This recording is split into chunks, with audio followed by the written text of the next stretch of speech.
ఆనాటి గుజరాత్ ముఖ్యమంత్రి నరేంద్ర మోడీ గారు మహబూబ్నగర్ జిల్లా ఎన్నికల ప్రచారంలో పాలమూరు రంగారెడ్డి ఎత్తిపోతల ప్రాజెక్టును జాతీయ ప్రాజెక్టుగా చేసి అత్యంత వెనుకబడిన ప్రాంతం వలసల జిల్లా మహబూబ్నగర్ జిల్లాకు ప్రతి ఎకరాకు నీళ్ళు ఇస్తామని చెప్పి నరేంద్ర మోడీ గారు స్పష్టంగా వారే స్వయంగా హామీ ఇవ్వడం జరిగింది. 12 సంవత్సరాలు 3 సార్లు మోడీ గారు ప్రధానమంత్రి అయినా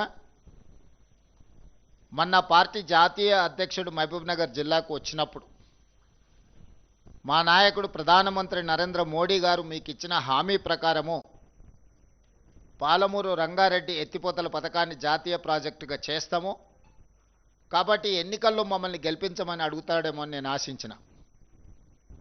ఇచ్చిన హామీల గురించి ప్రస్తావించలేదు, కానీ మోడీ గారిని చూసి మాకు ఓటు వేయండి అని బీజేపీ జాతీయ అధ్యక్షుడు అడగడం జరిగింది.